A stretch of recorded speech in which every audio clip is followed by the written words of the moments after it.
पूछना चाहती हूँ कोई ऐसा करता है क्या? अगर if you are comfortable you can raise your okay good very honest very ठीक है। खुद को दूर कर देना लोगों से, जब भी स्ट्रेस हो जब भी प्रॉब्लम हो खुद को अकेला कर देना। Now this is not healthy, ये हेल्दी नहीं है। अगर आप खुद को दूर कर रहे हो, आप खुद को आइसोलेट कर रहे हो, तो प्रॉब्लम ही रहेगा, प्रॉब्लम ही रहेगा। क्योंकि डू यू गाइस नो कि शेयर करने से दिल हल्का होता है। When we don't share, वो वहीं पे रह जाता है। सामने वाला ये देखो, ये चीज ना बहुत बार हमारे पास आता है। अभी भी मैं बहुत सारे बच्चों के साथ बात कर रही थी, उन्होंने भी बोला कि दूसरा वाला अगर समझ नहीं पा रहा है तो खुद से बात करो, write down, there are other techniques, journaling करो, बट डू नॉट आइसोलेट नहीं करना। फ्रेंड्स के साथ जाओ, मे बी तुम बात नहीं कर रहे उस प्रॉब्लम के बारे में, मे बी उनको ये नहीं बता रहे हो कि घर पे क्या चल रहा है, जो प्रॉब्लम तुम्हें खाई जा रही है, बट वो जो टाइम उनके साथ स्पेंड करोगे that will help you to relax, get back. फिर उस अगर प्रॉब्लम का सलूशन है तो सलूशन निकालो, क्या सलूशन है। अगर सलूशन नहीं है तो लिख के वहीं पे रख दो, बिकॉज क्वेश्चन ये है, इज देयर एनी सॉल्यूशन? अगर yes then what is it, अगर no then you can't do anything about it. उसको हर प्रॉब्लम हमेशा रहता नहीं है, और टाइम के बाद मे बी स्लोली पर चला जाता है ना, तो उसको वैसे रहने दो। नेक्स्ट आ गया सेल्फ डाउट। अभी ऐसा तो नहीं कि हम हमेशा हम तो बिल्कुल मतलब स्मार्ट, सबसे स्मार्ट ऐसे सोच के दृष्टि में ऐसे आता है, बिल्कुल ऐसे आएगा हम तो सबसे स्मार्ट हैं, कोई ये कौन है, डांस ऐसे आता है हम लोग नहीं ना। आएंगे बैठेंगे क्लास में, किसी ने सर ने एक क्वेश्चन पूछा, किसी ने आंसर कर दिया, दिमाग में आ गया अरे इसको ये भी पता है, मुझे पता ही नहीं, मैं तो गलत जगह आ गया, इनको इतना कुछ पता है, इनको अगर पता चल गया तो क्या मुझे तो ये भी नहीं पता, मैं तो गलत जगह हूँ, मुझसे तो नहीं हो पाएगा। सेल्फ डाउट बहुत कॉमन है। वो जो आंसर उसने किया वो सोच रहे मैं तो तुक्का मारा था, बाय चांस ये सही हो गया, वो भी सेल्फ डाउट कर रहा है। ऐसा नहीं कि जिसने आंसर किया ही इज वेरी कॉन्फिडेंट, वो भी सेल्फ डाउट पे है, और जो नहीं करेंगे उनका तो है ही। तो self doubt is very common, but इस पे काम करना बहुत जरूरी है। सेल्फ डाउट से इम्पोस्टर सिंड्रोम आता है। इम्पोस्टर सिंड्रोम किसी ने सुना है यहाँ पे? ओके, इम्पोस्टर सिंड्रोम मतलब ऐसा लगना कि मैं जिस पोजीशन में हूँ, जहाँ पे हूँ, वहाँ पे बाय चांस आना, भगवान के भरोसे आ गए, मेरे अंदर कोई क्वालिटीज नहीं थी, ये सोचना मैंने तो आंसर तुक्के में बोल दिया, ऐसे हो गया, ऐसे ही पास हो गए, मुझ में तो कोई क्वालिटीज नहीं थी, वो लक बाय चांस हो गया। मतलब ये सोचना कि आप फेक हो और आपके जितने भी अचीवमेंट्स है ना वो बाय चांस हुए हैं। समझ में आ गया? इसको बोलते हैं impostor syndrome. Self doubt impostor syndrome बहुत ज्यादा फील करते हैं। नेक्स्ट आ गया टाइम मैनेजमेंट। कौन कौन अच्छा है टाइम मैनेजमेंट में यहाँ पे? Good, very good, very good, very good, very good, good good good good. बाकी जो 90% है क्यों टाइम मैनेज नहीं हो पा रहा है? रील आलस और mobile, Instagram reel, cricket addiction भाग जाती है हमको। क्या हो गया? हमेशा मैडम हमको दिल टूट जाता है। दिल टूट जाता है। टाइम तो उसमें वेस्ट हो जाता है। एक्चुअली तोड़ते हैं, मैंने सुना। अच्छा, टाइम मैनेजमेंट दिल तोड़ देता है। ओके, नहीं वो ऐसा बट बात नहीं, हाँ, बात है कि हमको लड़की हमेशा छोड़ के भाग जाती है, उसमें टाइम वेस्ट हो जाता है। लड़की छोड़ के भाग जाती है इसलिए टाइम मैनेज कोशिश करते हैं लेकिन उसी बीच में भाग जाती है। मैंने भी टाइम मांग लिया है। आई होप कोई ऐसा मिले कोई नहीं अब चला तो मैं जाए। ये नहीं बोल सकती, उससे ज़्यादा तो नहीं बोल सकते, but okay, let's get back to time management. Time management के बहुत सारे ऐसे प्रॉब्लम्स है ना जो हमें बहुत ज़्यादा ध्यान देना चाहिए। एक तो है, हम जब भी स्केड्यूल बनाते हैं हमेशा हमें डूएबल, रियलिस्टिक बनाना चाहिए। डूएबल एंड रियलिस्टिक मतलब बहुत बार क्या होता है, कौन यहाँ पे 3 बजे सोते हैं? वाह। कौन नहीं सोते? सुबह उठते हैं। ओके, नहीं सोते, नहीं ना? ओके, कौन 1 घंटा सोते हैं? इसीलिए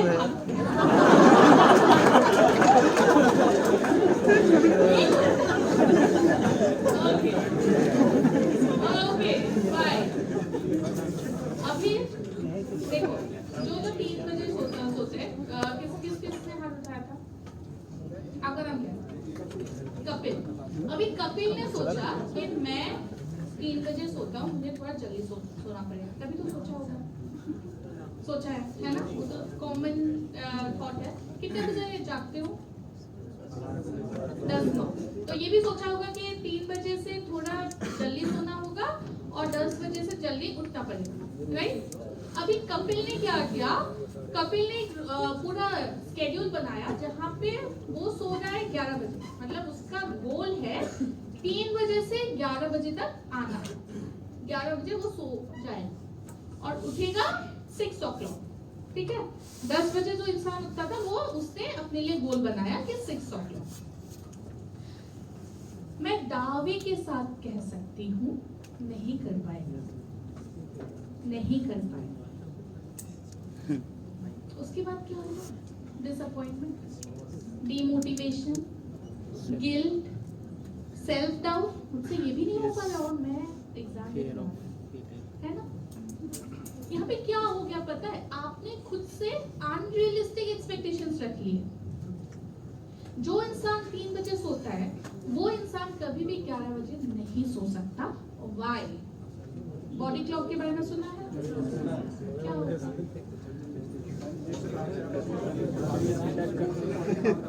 एग्जैक्टली जिस तरह आप अपने बॉडी को फंक्शनिंग पे डालते हो, जो कंडीशन है ऐसे ही फंक्शन करना।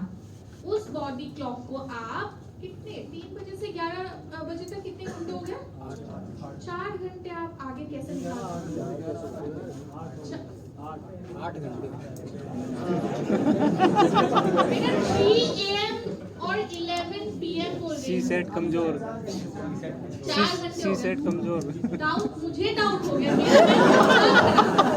लेकिन फिर मैंने सोचा कि नहीं, बाकियों ने भी बोला 4 घंटे, वह मतलब उसमें चली गई थी। चलो 4 घंटे आप कैसे उसको आगे ला सकते? नहीं, बॉडी क्लॉक नहीं मानेगा। तो उसमें क्या करना है? रियलिस्टिक एक स्केड्यूल बना सकते हो जहां पे आप क्या करोगे? 3 बजे सो रहा था, he will try to sleep at least around 2:30.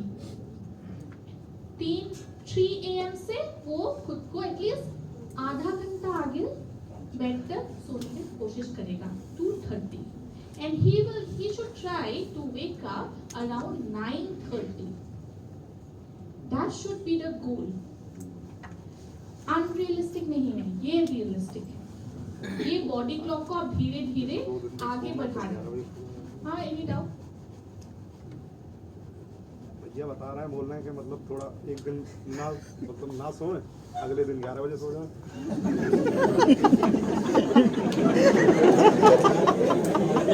भैया बोले ऐसे सामान्य बातें इस क्लास में ना ही हो तो अच्छा है बेटा। मेरी एक सीनियर थी जो रात के 11:50 को नहाने जाती थी और सुबह के 12:10 को नहा के निकलती थी। 2 बजे उसका नहाना, 2 दिन उसका नहाना हो जाता। समझ गए ना? तो ये सब नहीं करना है, ये सब नहीं करना है बेटा। आपको अगर टाइम मैनेज करना है, रियल, डूएबल, रियलिस्टिक गोल्स बनाओ और गोल्स ऐसे मत रखो कि आप डिसअपॉइंट हो जाओ। और बहुत बार ऐसा होगा कि आप अपना स्केड्यूल फॉलो नहीं कर पाओगे, होगा ऐसा। उस टाइम पे दो चीज नहीं करनी है, एक गिल्ट और डीमोटिवेट या रिग्रेट नहीं होगा। फॉलो फिर से करने की कोशिश करो, कंसिस्टेंसी मेंटेन करने की कोशिश करो। Okay, next peer pressure. कौन सी मूवी लगी है अभी? Any idea? फूले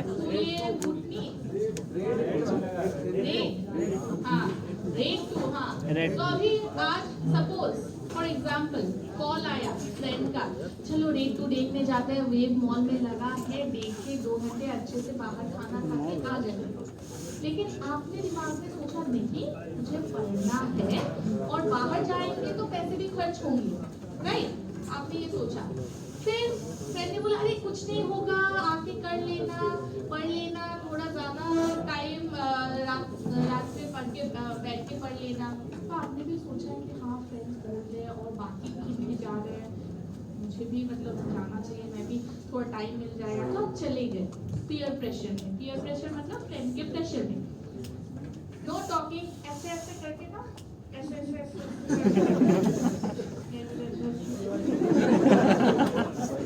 ये सब नहीं, ठीक है? मैं एमएटी में पढ़ा चुकी हूँ, criminal psychology, physiological psychology, abnormal psychology. तो मैंने बहुत सारे बच्चे देखे हैं, मुझे पता है कैसे कैसे बात करते हैं। तो ये सब मत करो, ठीक है? अभी आप चले गए वेव मॉल में रेड 2 देखने के लिए, बहुत अच्छा लगा, लेकिन in the back of the mind क्या चल रहा था? अरे टॉपिक रह गया, नहीं हुआ तो, नहीं कर पाए तो। बीच में मूवी के इंटरवल में मम्मी का फोन आ गया, पापा का फोन आ गया, आपने नहीं बताया या बता दिया। उसके बाद गिल्ट, रिग्रेट। वहाँ पे मूवी के टाइम पे भी आप ये सोच रहे हो अगर नहीं आता तो सही रहता, पढ़ लेता। फिर जाने के बाद भी आप नहीं पढ़ सकते, वहां पे बैठ के सोचो इतना टाइम वेस्ट हो गया। चलो मूवी अच्छी थी, फिर टाइम तो नेटफ्लिक्स में आ जाता 2-3 दिन बाद, लेकिन टाइम वेस्ट हो गया, पैसे भी खर्च हो गए, है ना? तो गिल्ट का एक सर्कल बन जाता है। फिर सेल्फ डाउट, डिमोटिवेशन, ओवरथिंकिंग सब एक साथ आ जाता है, और उससे क्या होता है? Time waste. तो पीयर प्रेशर एक बहुत बड़ा चैलेंज है हमारे लाइफ में। इसमें अगर आप नो बोल सकते हो ना, तो आप लाइफ में बहुत कुछ कर सकते हो। ओके, देखो पीयर प्रेशर जब पॉजिटिव हो अच्छी बात है, someone is pressurising you to do something in your life, motivate कर रहा है, दैट्स अ गुड थिंग। लेकिन पीयर प्रेशर में आप हमेशा हाँ बोल रहे हो, वो प्रॉब्लमेटिक है। Next, burnout. बर्नआउट क्या होता है? एनीवन बर्नआउट क्या होता है? ज्यादा था, बोलो। हाँ, आपका बॉडी और माइंड जब बहुत ज्यादा फैटीग में आ जाता है, बहुत ज्यादा टायर्ड हो जाता है, जब आपको कुछ करने का मन नहीं करता हो, सेल्फ एस्टीम डाउन हो जाए, ऐसा लगे कि आपसे कुछ नहीं हो पाएगा, उसे हम बोलते हैं burn out. Okay, burn out जब बॉडी और माइंड गिव अप कर दे। ओके, ये बहुत बड़ा इमोशनल चैलेंज हो सकता है, आप सबके लिए हो सकता है, क्योंकि आप लोग टायर्ड जैसी आपको पढ़ना होता है, राइट? बोथ फिजिकल और मेंटल एक रिगरस ट्रेनिंग आपका चल रहा है यहाँ पे, है कि नहीं? मेंटल बिकॉज आपको पढ़ना पड़ रहा है, फिजिकल बिकॉज एक जगह पे बैठ के पढ़ना पड़ेगा, या अप एंड डाउन इंस्टीट्यूट में यहाँ पे बैठ के रहना, ही फिजिकली और मेंटली चैलेंजिंग है। तो बर्न आउट होने का संभावना बहुत ज्यादा है। ओके, नेक्स्ट हो गया फाइनेंशियल स्ट्रेस। अभी आई एम श्योर बहुतों ने ये स्ट्रेस देखी होगी, खुद के साथ या फैमिली के साथ, है ना? कभी कभार गिल्ट भी आता होगा कि इतना पैसे खर्च कर रहे हैं, लेकिन मैं अगर मुझसे अगर नहीं हो पाया तो, इतना पैसा मुझ पे लगा रहे, अगर मैं वैसा रिजल्ट नहीं दे पाई या दे पाया तो, है ना? तो वो भी स्ट्रेस क्रिएट करता है हमारे लाइफ में। नेक्स्ट आ गया health issues. Anyone suffering from migraine या फिर स्पॉन्डिलाइटिस या फिर हेडेक, है ना. अभी जिन जिन को माइग्रेन है उनको पता होगा कितना ज्यादा डिफिकल्ट बन जाता है जब स्ट्रेस हो जाए और माइग्रेन ट्रिगर हो जाए, है ना. माइग्रेन में आप नहीं पढ़ पाओगे. You have to take a break. क्या आप मेडिसिन खा के आप कुछ कर सकते हो. माइग्रेन पता है ना क्या है, हेडेक होना, राइट. अगर डाइजेस्टिव इश्यूज है तब भी ऐसा नहीं तो डाइजेस्टिव इशू है आप खुश हो जाओगे, मोटिवेट हो जाओगे पढ़ने के लिए. डिसेंट्री हो रहा है एंड यू आर मोटिवेटेड, हाँ नहीं ना. यू फील लो, गुस्सा भी आएगा खुद पे, मूड भी खराब हो जाएगा. तो this is one of the challenges अपने हेल्थ इशू. देन आ गया फैमिलीज एक्सपेक्टेशन. सबके तो फैमिली एक्सपेक्टेशंस होते हैं. किसी ने फैमिली ने आपको शायद यहाँ पे भेजा है ताकि आप कुछ करो. किसी ने शायद फैमिली से लड़के आप यहाँ पे आए हो ताकि आप कुछ करें ना. दोनों में एक्सपेक्टेशंस है, दोनों में प्रेशर है. एक जो सोच रहा है कि बच्चा कुछ कर लेगा, कर लेगी, और दूसरे में क्या हो रहा है, खुद सोच रहे हो कि हमें कुछ करना ही पड़ेगा क्योंकि लड़के आ रहे हैं, है ना, क्योंकि प्रूफ करना है कि हम कर पाएंगे. तो ये सारी चीजें भी हमारे अंदर बहुत सारे चैलेंजेस क्रिएट करते हैं, बहुत सारे नेगेटिव इमोशंस क्रिएट करते हैं. Okay. Next we have coping with setbacks. अभी लाइफ तो ऐसी नहीं है कि हमेशा अचीवमेंट्स ही हम लोगों ने देखा है. क्या ऐसी है लाइफ? फेलियर तो देखी होगी. Relationship failures, family failures, financial issues, अपने पेरेंट्स के साथ इश्यूज, एकेडमिक इश्यूज देखी होगी, है ना. वो सारे भी जब दिमाग में आ जाते हैं, ऐसा तो नहीं है कि नहीं आता है, भूल गए, ऐसा तो नहीं है, आते हैं दिमाग में. वो सारे जब दिमाग में आते हैं तब भी पढ़ाई पे ब्रेक लग जाएगा. तभी इमोशंस अलग अलग नेगेटिव इमोशंस आ सकते हैं, है ना. तो ऐसी चीजों को मैनेज करना भी बहुत जरूरी है. कोपिंग विथ योर सेटबैक्स, जो फेलियर्स, जो पास्ट फेलियर्स है उन सब से कोप करना भी बहुत जरूरी है. नेक्स्ट आ गया लैक ऑफ सपोर्ट. बहुतों के पास सपोर्ट होता है. आप जब किसी काम के लिए जाते हो बहुतों के पास सपोर्ट होता है. And feel privilege. अगर आपके पास सपोर्ट है, feel lucky, feel grateful about it. And trust भी बहुतों के पास नहीं होता है. मैं बहुत सारे दृष्टि में हम जाते हैं, बच्चों के साथ जब बात करते हैं ना, बहुत मुझे ऐसे लड़कियां मिलती है, ज़्यादातर लड़के भी है, लड़कियां ज़्यादातर मिलती है जो बोलती है कि फैमिली सपोर्ट बिल्कुल नहीं है, बिल्कुल जीरो सपोर्ट. किसी तरह कहीं से काम करके पैसे सेव करके लोन लेके हमें कर. तो देखो यहाँ पे एक तो प्रेशर है ही कि कुछ करना है, साथ ही साथ वो दुख भी है कि फैमिली का सपोर्ट नहीं है. जब आप किसी और को देखोगे, कोई किसी के फैमिली उसको सपोर्ट कर रहा है, खुद को भी बुरा लगेगा, राइट. उसके साथ वो भी इमोशनल चैलेंज बन जाता है हमारी जर्नी में. नेक्स्ट है मेंटेनिंग मोटिवेशन. अभी ये तो जाहिर सी बात है, ऐसी बात नहीं है कि आप हमेशा मोटिवेटेड होकर दृष्टि आते हो, आज तो कुछ करेंगे, नहीं आते हो, आज तो ये एस्टैब्लिश करेंगे, ये करेंगे. बहुत बार ऐसा होगा कि आप खुद को फोर्स कर रहे हो बेड से निकल के आने के लिए, यहाँ पे पहुंचने के लिए. बहुत बार ऐसा होगा कि आप खुद को बोल रहे हो कि करते हैं, करके देखते हैं. हमेशा मोटिवेटेड नहीं रहते, वो भी एक चैलेंज बन जाता है. Next challenge we have identity crisis. क्या कर रहा हूँ मैं लाइफ में, क्या कर रही हूँ मैं लाइफ में, कौन हूँ मैं. फ्रेंड्स को आप देखोगे, कोई कुछ पढ़ रहा है, कोई किसी लाइन में है, वो देख के सोचोगे अरे इनका तो सेट है. खुद के लिए सोचोगे कि हम क्या है, क्या ही कर रहे हैं यहाँ पे, क्या है हमारा आइडेंटिटी. Next home sickness. कौन कौन नोएडा से, दिल्ली से नहीं हो? ओ बहुत सारे, ऑलमोस्ट सभी. सो जो नहीं हो, घर की याद तो आती है, कैन 10% को नहीं आती, 90% को आती है। यस मैम, बहुत आती है, बहुत। घर का खाना, घर के लोग, चलो तुमको ही बात खाना याद, घर के लोग, खाना, एनवायरनमेंट।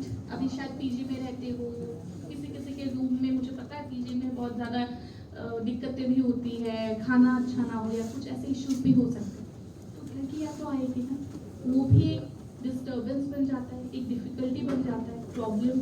कभी कभार ऐसा लग सकता है कि सब कुछ छोड़ के चले जाएंगे आप, है ना। This can be emotional challenges पे। नेक्स्ट आ गया इमोशनल सपोर्ट।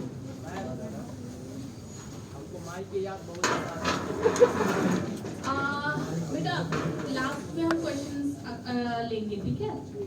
अभी इमोशनल सपोर्ट सबके पास नहीं होता। आपके पास इमोशनल सपोर्ट शायद वो है, फ्रेंड के साथ थोड़ा इमोशनल सपोर्ट मिल जाता है, या गर्लफ्रेंड बॉयफ्रेंड के सहारे, या पेरेंट्स के साथ मिल जाता है, लेकिन बहुतों को नहीं होता, नहीं उनको मिलता है इमोशनल सपोर्ट। इमोशनल सपोर्ट क्या है? कैन एनीवन टेल मी क्या है इमोशनल सपोर्ट? फाइनेंशियल सपोर्ट तो हमें समझ में आता है, कोई आपको फाइनेंशियली अगर हेल्प गुड, या एनीवन वांट्स टू ऐड? इसको ऐड करना है। इमोशनल सपोर्ट क्या हो सकता है?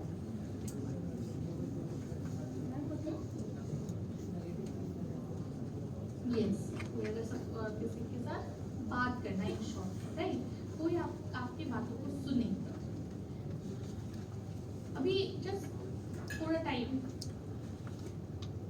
सोचिए कि आपकी लाइफ में कौन है वो एक इंसान जो आपको इमोशनल सपोर्ट सुनता है विदाउट जजमेंट। बस सोचिए, आप भी बंद कर सकते हो, सोचो, कोई तो है, सोच लिया है ना? Yes. जिसके साथ बात करके पूरा मन हल्का हो जाए, है ना? Yes ma'am. अभी सबके पास नहीं है नो ना, जिनके पास है इट्स गुड, लेकिन सबके पास नहीं होता, and that can make you feel a lot lonely, बहुत ज़्यादा लोनली फील कर सकते हो, आइसोलेट कर सकते हो खुद को कि कोई समझता नहीं। तो इमोशनल सपोर्ट लाइफ में ना होना एक बहुत बड़ा चैलेंज बन सकता है, ओके। और अगर नहीं है तो क्रिएट गुड फ्रेंडशिप्स। अगर वो नहीं हो रहे then be your own support. देखो, जितना भी जो भी लोग आ जाए आपके लाइफ में, जितना भी अलग अलग तरीके की सपोर्ट मिल जाए, the best support is when you support your own self. आप जब खुद को सपोर्ट करोगे वो सबसे बेस्ट, सबसे स्ट्रॉन्ग है। आप खुद पे अगर बिलीव करोगे, आप खुद से अगर कनेक्ट करोगे, खुद को अगर बिलीव करोगे, खुद के ऊपर ट्रस्ट करोगे, then no one can stop you. लेकिन खुद के साथ कनेक्ट करना बहुत ज़रूरी है, खुद के साथ रिलेशनशिप बनाना बहुत ज़रूरी है, okay. So be your own supporter, be your own cheerleader. Maybe आपके लिए कोई तालियां नहीं बजा रहे, आप खुद बजाओ, खुद सपोर्ट करो, खुद अप्रिशिएट करो खुद को। आज तक के जितने भी अचीवमेंट्स हैं याद करो and appreciate your own self कि हाँ ये सब मैंने अचीव किए हैं लाइफ में, okay. That's very important.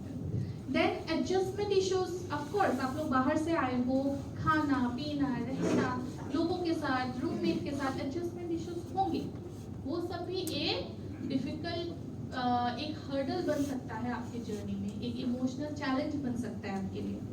Next we have decision making. कोई डिसीजन ले, अभी किसी ने बोला था ना कि जब हम importance of understanding emotions, decision making.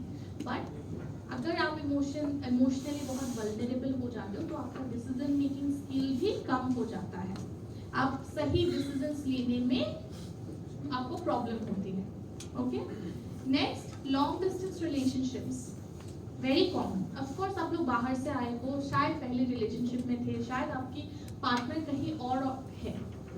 Long distance relationship की बहुत सारे प्रॉब्लम्स क्रिएट करते हैं। मैं बहुत बार जब ऐसे इंस्टीट्यूट्स में जाती हूँ, आई गेट पीपल जो हमें बोलते हैं कि बहुत प्रॉब्लम्स होते हैं रिलेशनशिप में, टाइमिंग्स नहीं मिलना, एक्सपेक्टेशंस, शायद आप यहाँ पे जो काम कर रहे हो उनको समझ में ना आए, जो पढ़ाई कर रहे हैं उनको समझ में ना आए, जो उनका लाइफस्टाइल है शायद वो पहले अलग था, आप लोग जब साथ में रहते थे, लेकिन अभी अलग हो गया है, उसमें भी एडजस्टमेंट इश्यूज हो सकते हैं।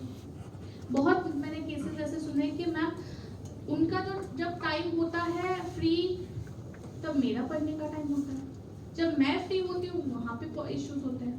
तो ऐसे भी बहुत सारे कन्फ्लिक्ट्स हो सकते हैं, जो कन्फ्लिक्ट्स बस रिलेशनशिप तक तो नहीं रहेगा ना, वो आपके पढ़ाई में भी प्रॉब्लम क्रिएट करेगा, टाइम वेस्ट कर सकता है, ओवर थिंकिंग ला सकता है, right. Next we have uncertainty about the future. Of course आप ऐसे जर्नी में हो जो अनसर्टेन है, इट्स नॉट सर्टेन कि ऐसा ही होगा। जैसे कि फॉर एग्जांपल अगर मास्टर्स ज्वाइन करते हैं, बैचलर्स ज्वाइन करते हैं, यू आर सर्टेन कि आप निकलोगे, यू आर सर्टेन कि ये पास हो जाओगे, but this journey of yours is full of uncertainties, तो ये भी बहुत ज्यादा एंजाइटी क्रिएट करता है। Now see what are emotions? An emotion is a feeling that you experience in response to a situation or event. Emotions are a natural part of being human and can make you act in certain ways. एक situation को situation की तरफ जो हमारा reaction होता है वो emotions से आता है, okay? And emotions are natural to each and every human being. ऐसा कोई इंसान नहीं है जिसके अंदर इमोशंस ना हो। हम बोलते हैं बिल्कुल इमोशनलेस है, कभी अगर किसी से हम ना खुश हो जाते हैं, डिसअपॉइंट हो जाते हैं, राइट, हम बोलते हैं बिल्कुल इमोशनलेस है, कुछ भी नहीं है, इनसेंसिटिव है, कि नहीं, उनमें भी इमोशंस है, शायद नेगेटिव इमोशन ज्यादा हो लेकिन है emotions, okay. Now let's play a small game, ठीक है, एक छोटा सा गेम खेलते हैं। Everyone stand up.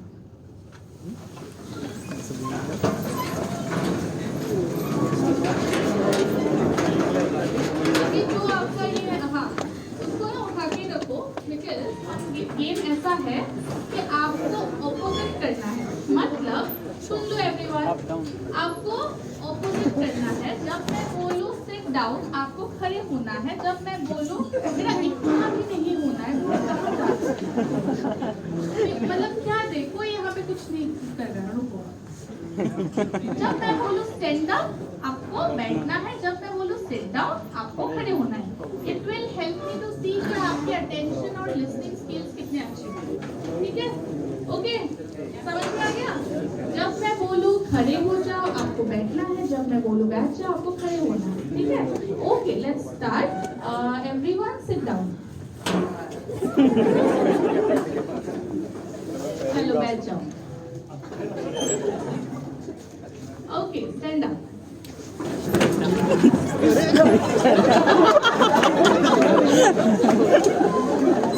अच्छा था,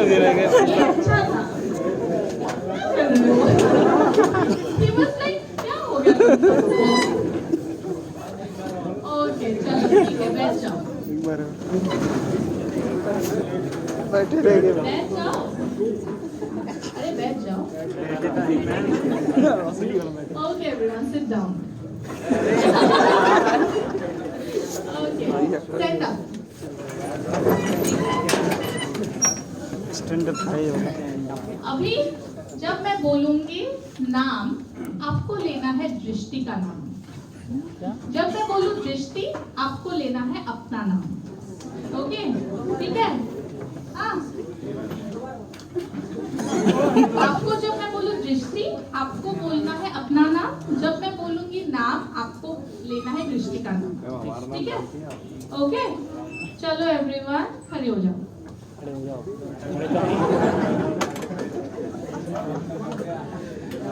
अटेंशन, फोकस, ओके, दृष्टि, नाम। एक चीज नोटिस की, जब मैंने बोला दृष्टि आप लोगों ने अपना नाम लिया, इतने डर डर के, इतने मतलब अंदर अपना नाम लेने में इतनी शर्म। जब मैंने बोला नाम, दृष्टि का नाम अच्छे से लेना, दृष्टि, दृष्टि, नाम। दृष्टि। चलो खड़े हो जाओ। खड़े तो हैं। नाम। दृष्टि। नाम। दृष्टि। ओके चल। अच्छा नाउ इमोशंस। कैसा लगा सीन? थोड़ा वाह खुला नहीं? खुला खुला नींद में जगाने का तरीका। ओके अभी चलो समझते हैं कि इमोशन कैसे काम करता है।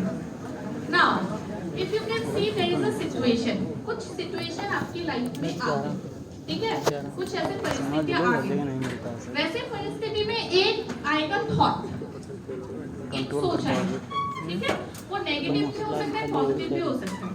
वो थॉट क्रिएट करेगा सब फीलिंग्स, करेंगे वैसा तो हम करेंगे।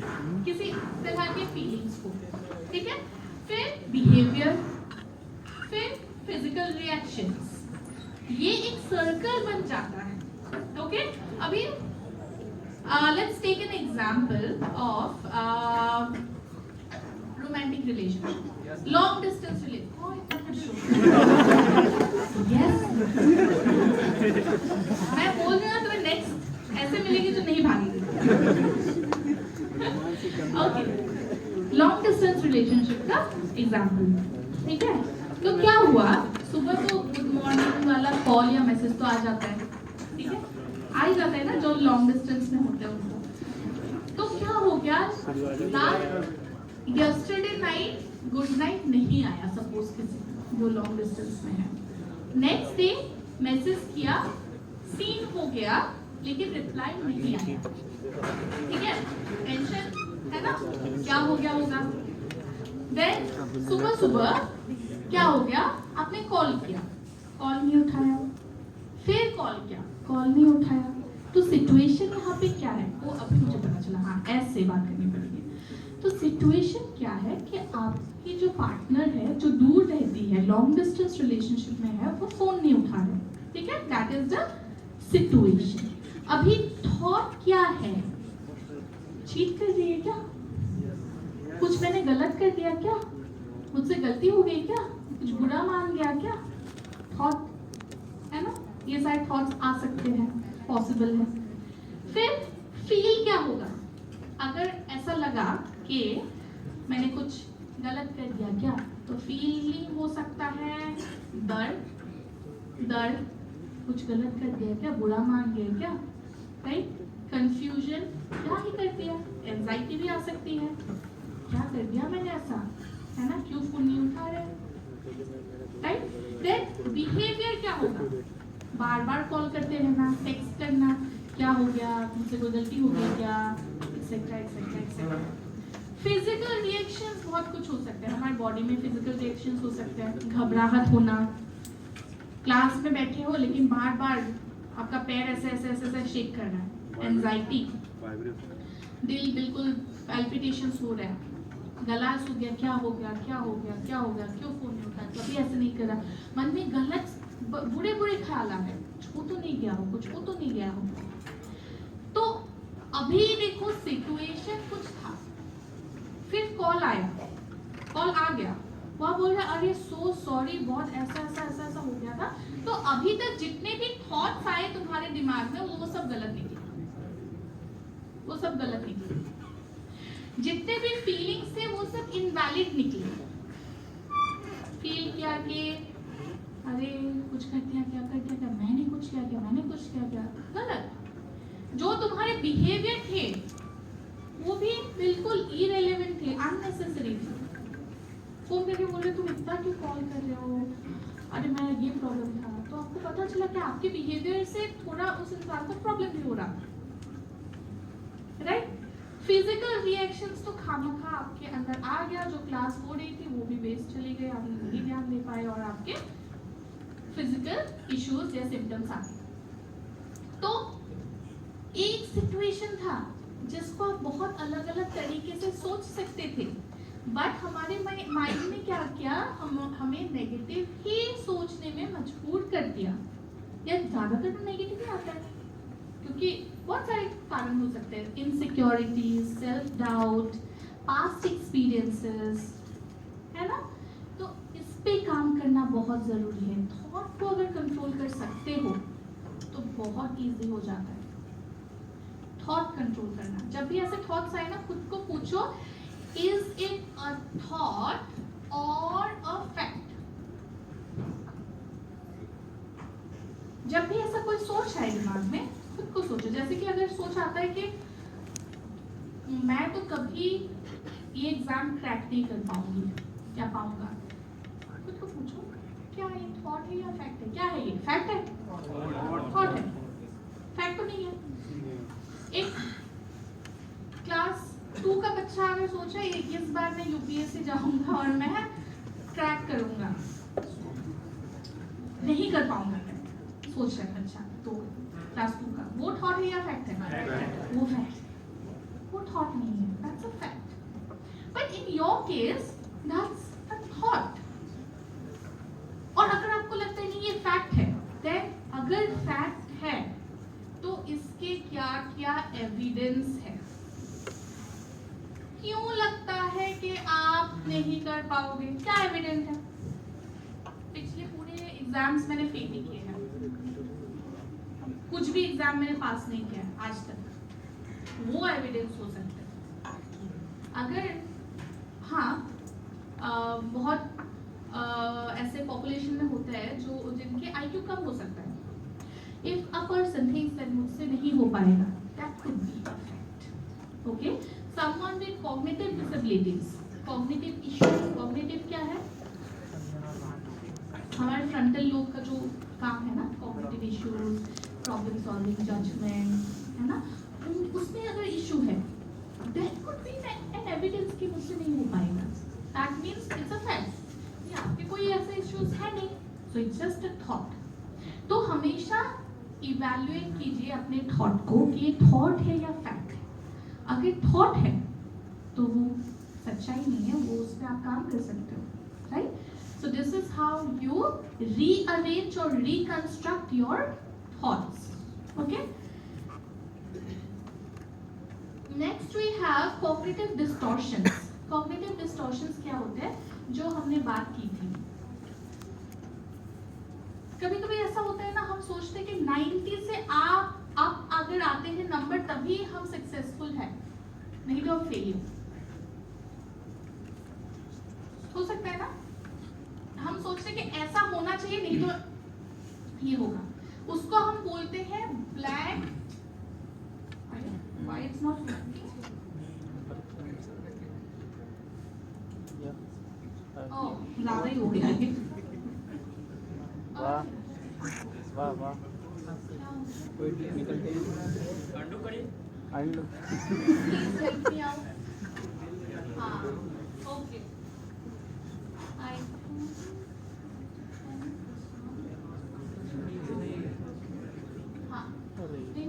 सिर्फ चलो, मैं ऐसे नहीं, मैं बहुत अच्छी हूँ बताने अच्छा, में। यहाँ देखिए, व्हाइट है, यस ब्लैक है, यस दिख रहा है ना? यस, हमारे थॉट ना कभी-कभी बस व्हाइट और ब्लैक में फोकस करता है। हम ये भूल जाते हैं कि ग्रे पोर्शन भी है। मतलब हम ऑल और नथिंग, मतलब हमें सब कुछ चाहिए या फिर कुछ नहीं चाहिए। 90 के अप होगा तभी हम सक्सेसफुल होंगे, 90 के नीचे कुछ भी हो जाए वो अनसक्सेसफुल। ऐसे थॉट हमारे लिए बहुत प्रॉब्लम्स क्रिएट करते हैं। वी कॉल इट ब्लैक और white thinking. But is it true कि हमारे लाइफ में बस ब्लैक एंड व्हाइट है? नहीं ना, there is a grey, there are so many other colours. So इस थॉट को हम बोलते हैं कॉग्निटिव डिस्टॉर्शंस। ऐसे बहुत सारे थॉट्स आते हैं, जैसे कि jumping to conclusion. Jumping to conclusion का मतलब है आप एक एविडेंस या एक एक्सपीरियंस के आधार पे आप एक कंक्लूजन अपने बारे में बना लेते हो कि ऐसा ही होगा। फॉर एग्जाम्पल, आपने एक इंटरव्यू दिया, अगर आप जॉब के लिए, सपोज आप जॉब के लिए ट्राई कर रहे हो, एक इंटरव्यू दिया, पहला इंटरव्यू आपका अच्छा नहीं गया, तो आपने कंक्लूजन बना लिया खुद के लिए कि मेरे से तो कभी कोई इंटरव्यू क्रैक होगा ही नहीं। मतलब एक एक्सपीरियंस, एक एविडेंस के आधार पे आपने कंक्लूजन बना दिया कि मुझसे तो कभी भी इंटरव्यू क्रैक नहीं होंगे। उसको बोलते जंपिंग टू कंक्लूजन। एक एग्जाम आपका अच्छा नहीं गया, आपने कंक्लूड कर लिया कि आप उसमें फेल हो जाओगे, शायद आप नहीं होगे, आपको लग रहा है कि आपने अच्छा नहीं किया। और होते हैं मैजिकल थिंकिंग। मैजिकल थिंकिंग में हम सोचते हैं कि चीजें मैजिकली ठीक हो जाए। हम कुछ काम नहीं करेंगे लेकिन चीजें मैजिकली ठीक हो जाए, वो एक कॉग्निटिव डिस्टॉर्शन है। और कॉग्निटिव डिस्टॉर्शन है जहां पे हम मिनिमाइज करते हैं। मिनिमाइजेशन क्या होता है? जब हमारे लाइफ में कुछ बहुत बड़ा हुआ हो, हम उसको मिनिमाइज करके बोलते हैं कुछ भी तो नहीं हुआ, कुछ नहीं है, अरे चिल करो। हम दूसरों को बोलते हैं चिल करो, कुछ नहीं हुआ है। हम खुद से झूठ बोलते हैं कि जो हुआ है हमारे साथ कुछ भी नहीं हुआ है, जो एक बुरा हुआ है वो कुछ भी तो नहीं है, उसको बोलते हैं मिनिमाइजेशन। और एक होता है मैक्सिमाइजेशन। अगर बहुत छोटा प्रॉब्लम है हम उसको मैक्सिमाइज करके बहुत बड़ा बना देते हैं अपने मन में। ओके, तो ये कॉग्निटिव डिस्टॉर्शन आप जाके देख सकते हो नेट पे। ये बहुत हमारे डिस्टॉर्टेड थॉट्स है, गलत सोच है, जो हमारे लाइफ में बहुत प्रॉब्लम्स क्रिएट करते हैं। ओके, हमें डिमोटिवेट करता है, सेल्फ डाउट क्रिएट करता है, कॉन्फिडेंस लो कर देता है। Okay, next we have emotions are the colours of our soul. हमारे सोल के कलर्स अलग अलग है। देखो ये जो इमोशंस है ना, disgust, fear, surprise, sadness, happiness and anger, this emotions are common to all of us. हम सभी ये सारे एक्सपीरियंस करते हैं। Now why it's important to understand emotion. First हो गया कम्युनिकेशन। किसी ने यहाँ पे बोला था ना हम दूसरों को समझ पाएंगे, है ना? आप जब दूसरों को समझ पाओगे और खुद के इमोशंस को समझोगे, आप कम्युनिकेट अच्छे से कर पाओगे। बहुत बार क्या होता है, हम अपने इमोशंस को समझते नहीं हैं और कम्युनिकेशन में इशू हो जाता है। जैसे कि मैं एग्जांपल देती हूँ, आपके और आपके पार्टनर के बीच आपका हो गया लड़ाई, इशू, ठीक है? इशू था कि आप थोड़ा जेलस फील कर रहे हो, ठीक है? किसी कारण मे बी आपके पार्टनर को किसी और से अटेंशन मिल रहा है तो आपको वो चीज़ अच्छा नहीं लग रहा, आप थोड़ा जेलस फील कर रहे हो, ठीक है?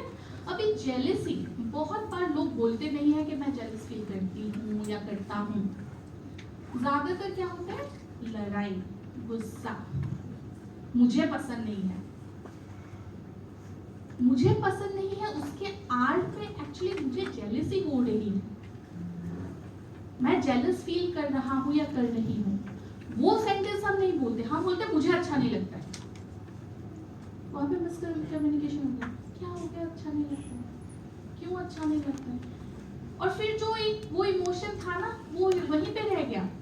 हम क्या करते हैं, हम लेयर्स लगा देते हैं, मुझे अच्छा नहीं लगता है, वो लड़का अच्छा नहीं है, वो लड़की अच्छी नहीं है, ये वो हम सब कुछ बोल देते हैं, लेकिन हम एक्चुअल में खुद जो फील करते हैं वो इमोशन हम ना एक्सेप्ट करते हैं और ना ही हम दूसरे इंसान को कम्युनिकेट करते हैं। अगर सपोज हम कम्युनिकेट कर दें एक्सेप्ट करके कि मुझे ना जेलस फील होता है आप अगर ऐसे किसी से बात करते हो, तो दूसरा इंसान भी अगर मैच्योर होके पूछे कि क्या फील होता है, क्यों ऐसा फील होता है, तो कम्युनिकेशन एक अच्छा होगा ना। कम्युनिकेट अच्छे से कर रहे दोनों इंसान, समझ रहे एक दूसरे के इमोशंस को, फीलिंग्स को, तो हम जब ये कर पाते हैं ना, हमारे रिलेशनशिप्स बहुत स्ट्रॉन्ग बनते हैं। रिलेशनशिप्स बहुत ज्यादा स्ट्रॉन्ग और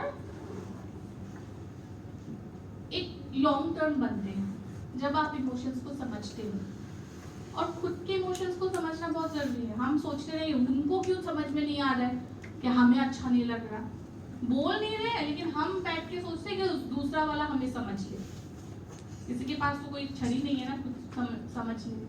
तो कम्युनिकेट करना इम्पोर्टेंट है, हेल्दी कम्युनिकेट करना इम्पोर्टेंट है, और इमोशंस को समझ के कम्युनिकेट करना बहुत जरूरी है। Emotions are critical in making decisions. आप जब डिसीजन लेते हो, गुस्से में लिया हुआ डिसीजंस कभी कभार गलत भी हो सकता है। इम्पल्सिव होके लिया डिसीजंस कभी कभी गलत भी हो सकता है। मैं आपको एक बात बताऊंगी। सपोज आपका फैमिली के साथ इशू, ये केस आया था, दृष्टि का नहीं, किसी और से आया था कि फैमिली के साथ इशू हो गया और वो जो स्टूडेंट थी उन्होंने विड्रॉ कर लिया अपना एडमिशन, ठीक है। और मैंने जब कांटेक्ट किया कि क्यों नहीं आ रही इतने दिनों तक कॉलेज क्लास में नहीं हो, तो मुझे बोला कि नहीं मैम, मुझे बहुत गुस्सा आ गया, मैंने विड्रॉ करवा दिया, मुझे अपने फैमिली से सपोर्ट नहीं मिलता है, तो मैंने भी गुस्से में ये कर लिया। तो मैंने पूछा कि इसके बाद क्या प्लान है, what is your plan? Ma'am कुछ प्लान नहीं है। बोला ओके, पर विड्रॉ करके क्या करोगे? मैम पता नहीं। क्यों विड्रॉ किया? Ma'am I don't know, I just wanted to punish my parents. मुझे अपने पेरेंट्स को पनिश करना था। और ये इंट्रूसिव थॉट्स या फिर इम्पल्सिव रिएक्शन हमारे आते हैं, ओके। तो मैंने बोला कि इससे क्या फायदा है? वो सपोर्ट नहीं कर रहे थे तुम्हारे इस कोर्स को, तुमने विड्रॉ कर लिया गुस्से में आके, किसी का कोई फायदा हुआ नहीं ना। इमोशंस में आके, anger is an emotion, negative emotion है anger is a negative emotion, वो कंट्रोल नहीं कर पाए, तुमने विड्रॉ कर लिया अपना, इससे किसका क्या फायदा हुआ? Was it a good decision? No. कोई प्लान नहीं था, कोई बैकअप नहीं था, कुछ गलत भी नहीं हो रहा था, प्रॉब्लम कोर्स के साथ भी नहीं था। सो इमोशंस कंट्रोल करना या मैनेज करना बहुत जरूरी है ताकि हम गलत डिसीजंस ना ले अपने लाइफ में, okay. Next we have mental health. जैसे कि वहां से किसने बोला था, हमारा मानसिक स्वास्थ्य ठीक रहता है आप जब अपने इमोशंस को समझते हो, इमोशंस को हैंडल करते हो। नेक्स्ट अभी देख लो blue, green, yellow and red. Okay everyone, now दृष्टि,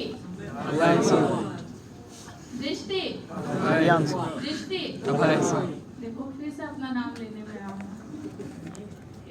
एनर्जी लो, यस, खत्म एनर्जी, ओके, चलो आई कैन अंडरस्टैंड। ओके, चलो थोड़ा इमोशंस भी देख लेते हैं। रेड में आएगा angry, aggressive, mean, terrified. Yellow में आएगा excited, anxious, frustrated, scared. Green में आएगा कंटेंट, काम, proud and happy. And blue में आएगा सैड, बोर्ड, हर्ट, एग्जॉस्टेड। अभी ये सारे इमोशंस ना, इनमें से जो चीजें हैं ना, इनमें बहुत सारी चीजें कॉमन है। अगर हम देखें तो एक्साइटेड, एंशियस, फ्रस्ट्रेटेड, स्कैर्ड, जब ये सब होते हैं, हमारे फिजिकल जो सिम्टम्स होते हैं, साइंस होते हैं, वो बहुत सारे कॉमन होते हैं। अगर हम देखें सैड, बोर्ड, हर्ट, एग्जॉस्टेड, इसमें हमारा फिजिकल जो सिम्टम्स होता है, बहुत लो फील करना, बहुत डेड फील करना, मोटिवेशन नहीं रहना, फटीग फील करना। अगर कंटेंट, काम, प्राउड एंड हैप्पी, उसमें वी फील गुड, हमारा कॉन्फिडेंस हाई रहेगा, सेल्फ एस्टीम हाई रहेगा। Then we have angry, aggressive, mean, terrified, इसमें बहुत सारी चीज़ें कॉमन रहती है, जैसे पैल्पिटेशन ज़्यादा रहना, बहुत ज़्यादा ब्लड प्रेशर हाई रहना। ये सारे जो इमोशंस है कलेक्टिवली बहुत सारे similar physical science and symptoms create करते हैं हमारे बॉडी में। नाउ कोपिंग स्किल्स क्या है?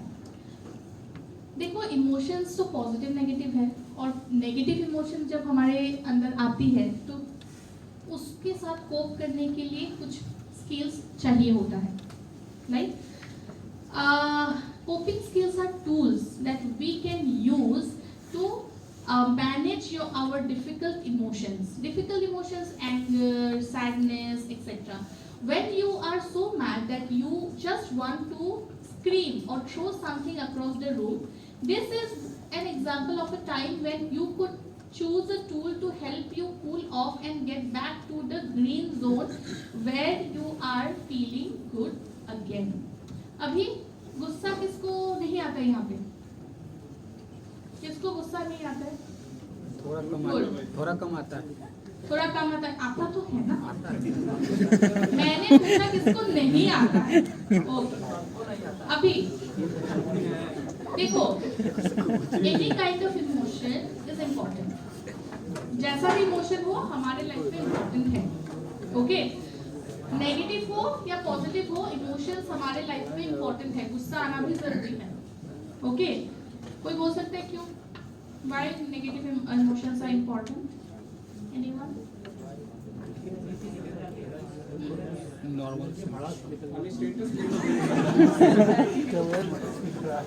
Okay. देखो, अभी यहाँ पे बात है, गुस्सा आना जरूरी है, गुस्से को फील करना जरूरी है, क्योंकि जो भी सिचुएशन हो, गुस्सा अगर गुस्से वाली सिचुएशन है तो आएगी, लेकिन अगर आप सोच लो कि मुझे नहीं आता, जो भी कर ले, जो भी मुझे कुछ बोल दे, तब आप कहीं पे उसको सप्रेस कर रहे हो या डिनाइल में हो, डिनाई कर रहे हो। तो ऐसे चीजों में क्या होता है ना, लोग आपको ग्रांटेड ले लेंगे। आपको जो भी बोला जा रहा है, जो भी आपको बोला जा रहा है, आप सह रहे हो। आपको इंसल्ट कर रहे हैं, आपको अब्यूज कर रहे हैं, आपको नेग्लेक्ट कर रहे हैं, आपको इम्पोर्टेंस नहीं दे रहे हैं, लेकिन आप गुस्से में नहीं, आप चिल रहे। आप सोच रहे हो कि नहीं, मुझे गुस्सा नहीं करना, गुस्सा नहीं करना, गुस्सा नहीं करना। तो ऐसे सिचुएशन में गुस्सा आना is normal. Always remember, any abnormal reaction to an abnormal situation is normal. Abnormal reaction गुस्सा हो सकता है, but if it's towards an abnormal situation then it's normal. कोई आपको आके कुछ भला बुरा बोल के चला जाए, जो अच्छा ना हो, जो आपको इंसल्ट करे, तो आपको गुस्सा ना आए, ये नहीं हो सकता। आएगा, but be suppress it. Okay, अभी क्यों इम्पोर्टेंट है गुस्से को फील करना? ताकि आप उसको प्रोसेस कर सको, मैनेज कर सको। हम हमेशा याद रखना, हम ये नहीं बोलते मैनेज योर हम ये नहीं बोलते गेट रीड ऑफ एंगर, हम ये नहीं बोलते get rid of your anxiety, हम ये नहीं बोलते get rid of your stress, हम बोलते हैं मैनेज। क्यों? क्योंकि वी कांट गेट रीड, हम उससे नहीं निकल सकते, निकाल नहीं सकते और निकालना भी नहीं चाहिए। We need anger, we need stress, we need anxiety in our life, बस उसको मैनेज करना जरूरी है। ठीक है, तो जब भी गुस्सा आए, उसको कैसे हम दूसरे इंसान को दिखा रहे हैं वो इम्पोर्टेंट है। कैसे खुद को कंट्रोल करके जिस चीज पे गुस्सा कर रहे हैं, कैसे हम उस इंसान को बता रहे हैं कि आप जो कर रहे हो वो गलत है। Productive anger is very important. Productive होना चाहिए, डिस्ट्रक्टिव नहीं। ऐसा गुस्सा नहीं होना चाहिए कि जो आपके फ्यूचर को जेपरडाइज कर दे, आपके लाइफ को जेपरडाइज कर दे, कि रिवेंज मोड पे आप चले जाएं। वो एंगर गलत है, वो एंगर प्रॉब्लम्स क्रिएट करेगा आपके लाइफ में। Next we have tools. आप कैसे अपने इमोशंस को मैनेज कर सकते हो। माइंडफुलनेस टेक्निक कभी सुना है? क्या होता है माइंडफुलनेस? नहीं? सब सीधे बैठ जाओ, seat straight, everyone seat straight. Okay, कितने कलर्स है आपके आसपास? 5 कलर्स के नाम बताइए, क्या क्या है? Blue, black, white. 5 हो गए? ओके। 4 आपके आसपास चीजें हैं, उसको टच कीजिए। 4 टच कर लो भाई साहब, मैं भूखा ही ओके, हाँ 4 हो गए। ओके, अभी silent. Everyone please 3 drop silence. 3 ऐसे साउंड को सुनने की कोशिश करो जो हमारे एनवायरनमेंट से आ रहा है। 3 बताना नहीं है, देखो सुनने की कोशिश करो।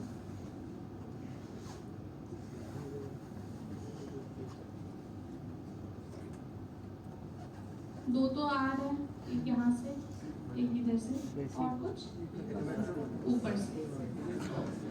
हाँ, 3 साउंड आ गया, ठीक है। उसको मैं अभी दो ऐसे खाने के बारे में सोचो और मुंह पे फील करो, कोई भी जलेबी, गुलाब जामुन, रसमलाई, कुछ भी बच्चा कर लिया। भूख लग गई, उसमें टेस्ट आ गया, खाने का मन कर। ओके, अभी थोड़ा एयर का फ्रेग्रेंस जो है वो उस पे ध्यान देने की कोशिश करो, किस तरह का फ्रेग्रेंस या सेंट है, कुछ तो है ना? क्या हुआ? ओके, अभी यहाँ पे कोई मुझे बोल सकता है हम लोगों ने क्या किया? क्या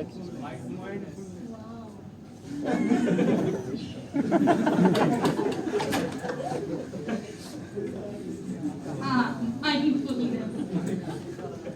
दिमाग घूमता रहता है ना, ये आ गया, कैसे आया, क्या किया?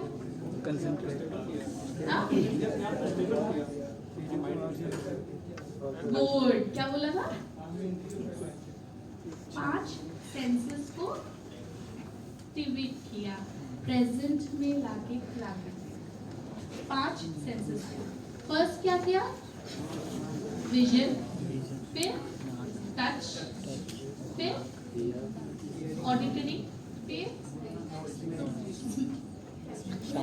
No, right? Our mouth, taste, then olfactory, right? तो 5 सेंसेस को हमने एक्टिवेट किया। ये होता है माइंडफुलनेस। जब भी क्लास में होता है ना माइंड वॉन्डरिंग, दिमाग चलता रहता है कहीं कहीं, जयपुर से उदयपुर, उदयपुर से जैसलमेर, या फिर से आ गया गुड़गांव, फिर गुड़गांव से नोएडा, है ना? तो उसको हम ला सकते हैं नोएडा सेक्टर 15 में ऐसे माइंडफुलनेस टेक्निक से। ओके, नेक्स्ट आ गया deep breathing. Everyone seat straight, seat straight, everyone seat straight. कोई किसी के साथ बात नहीं करेगा, कमेंट पास नहीं करेगा, ठीक है?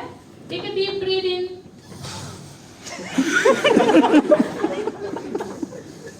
सांस लेने में हंसी आ रही है, जो जिंदगी दे रहा है उस पे हंसी आ रहा है।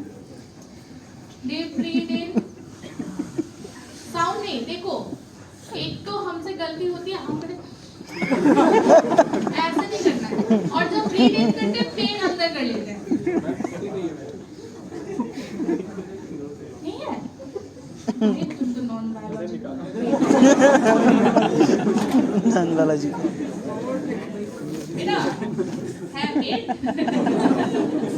Okay, everyone quiet. जब आप ब्रीदिंग करोगे, your stomach should come out, when you are breathing out your stomach should go in. और सबसे बड़ी गलती जो अवॉइड करना है, नहीं इतना यहाँ पे प्रेशर नहीं डालना है। ओके, ठीक है? बिल्कुल silently breathe in, breathe out, breathe in, breathe out, breathe in, breathe out.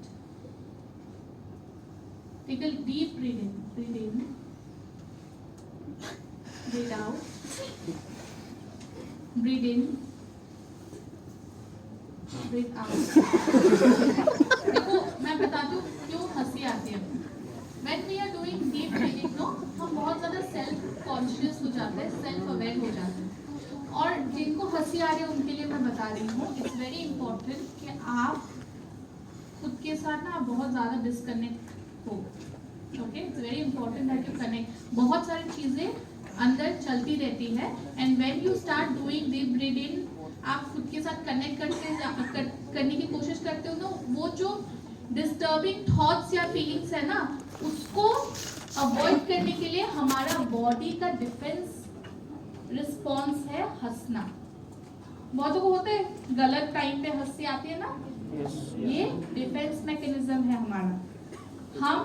हमें डर लगता है वो इमोशन फील करने में, ताकि हम रो ना दे, तो हमारा बॉडी हमें प्रोटेक्ट करने के लिए it makes us laugh. Okay, बहुतों को होता है ये, गलत समय पे बहुत ज्यादा हंसी आती है, वो एक्चुअली क्या होता है, we fear that we will lose control of our emotions, इसीलिए हमें लगता है कि हंसना इज अ पॉजिटिव इमोशन, तो हंस देते हैं। मैं ये नहीं बोल रही कि आप गलत करते हो, मैं ये बोल रही हूँ अगर आपके साथ ये होता है ना, get connected to your own self, अपने साथ कनेक्शन बनाओ, एंड वो सारे जो थॉट्स आपने अपने अंदर सप्रेस करके रखा है उन सबके ऊपर काम करो। डिनाइल में रह के कोई कुछ नहीं होगा। Okay, again everyone take a deep breath in, जिसको प्रॉब्लम होती है don't do. Okay, take a deep breath out, sit straight and take a deep breath in, take a deep breath out, take a deep breath in, take a deep breath out. अभी हम मुंह से बाहर करेंगे ऐसे, ठीक है? Take a deep breath in, take a deep breath out through your mouth, take a deep breath in, take a deep breath out through your mouth, take a deep breath in through your nose, take a deep breath out through your mouth. Okay, अभी और एक exercise करेंगे, उसको हम बोलते हैं muscle tightening exercise, ठीक है? अपने हाथों को ऐसे कर लेंगे and shake your hand, shake your hand, जितना फास्ट हो सके शेक योर हैंड, जितना फास्ट। फिर रोको, एक ऐसे मुट्ठी बनाओ, जल्दी टाइट टाइट, फिर पास लाओ अपने हैंड्स को, बिल्कुल टाइट, बहुत टाइट करना है, जितने शरीर में एनर्जी है, स्ट्रेंथ है, टाइट। फिर अभी मुंह को ऐसे करो, बिल्कुल टाइट, आगे बंद करो, किसी को नहीं देखना, ऐसे, फिर बिल्कुल ऐसे लाओ, टाइट, जितना हो सके। आपका चिन चेस्ट पे होना चाहिए, चिन चेस्ट पे होना चाहिए, हाथों को बिल्कुल टाइटली अपने पास, जितना टाइट हो सके। बॉडी पे पेन होनी चाहिए, पेन अगर नहीं हो रहा है then you are not doing it in a right way. Body में टाइटनेस होनी चाहिए, पेन होना चाहिए। कमेंट पास मत करो, डोंट मेक अदर्स लाफ और वेस्ट देयर टाइम। ओके, जितना टाइट हो सके करो and slowly release, very slowly release, very slowly release, very slowly release, very slowly release. Okay, fingers, hand बहुत स्लोली रिलीज। कैसा लगा? अच्छा, क्या था पहले? ये मसल रिलैक्सेशन टेक्निक है, मसल टाइटनिंग टेक्निक भी हम बोलते हैं, जहाँ पे हम अपने बॉडी को टेंशन देके उसको रिलीज करते हैं, रिलैक्स करते हैं। कभी मूवीज में देखा है ना, गुस्सा आता है, हीरो को ऐसा करता है, फिर ऐसे हो जाता है। It's a way to relax ourselves. Okay? तो हम क्या करते हैं, हमारे स्ट्रेस को हम डाइवर्ट करके टाइटनेस पे ला देते हैं, हमारा मन डाइवर्ट हो जाता है, बॉडी में टाइटनेस आ जाती है, टेंशन आ जाते हैं और उसको हम डाइवर्ट कर देते हैं। आप ये कभी भी कर सकते हो, आपका अपर बॉडी बहुत रिलैक्स हो जाएगा अगर अच्छे से करोगे। तो जो फेशियल पार्ट है ये भी आपको बिल्कुल टाइट करना है, टाइट करके बिल्कुल एक कोकून जैसा बन जाना है। Okay, and this will help you. Go try, आज रात जाके ट्राई करो, you will get a good sleep. Sorry, okay, next we have cognitive restructuring. हमने फैक्ट और थॉट के बारे में जो बात की थी, याद है? फैक्ट क्या है? जो सच्चाई, जिस पे एविडेंस मिल जाए, एंड थॉट वो जरूरी नहीं है कि सच हो, राइट? तो whenever there is a thought, negative thought, उसको रीस्ट्रक्चर कैसे करेंगे? आस्क योरसेल्फ कि उसमें कितनी सच्चाई है, एविडेंस क्या है। अगर एविडेंस है देन ओके, फैक्ट, उससे क्या, उसके बारे में कुछ नहीं कर सकते। फॉर एग्जाम्पल आपको एविडेंस मिल रहा है that your partner is cheating on you.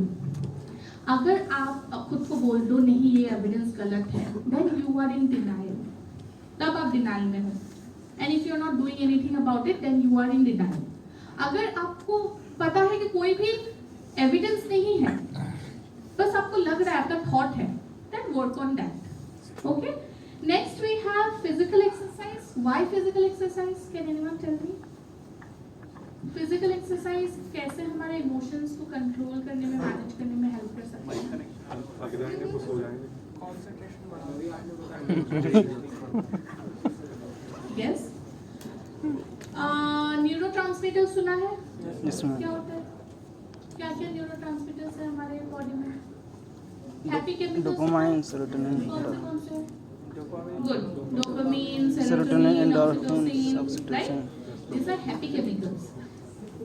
गाना सुनने से, फिजिकल बॉयज देयर, गाना सुनने से, फिजिकल एक्सरसाइज करने से, किसी से बात करने से,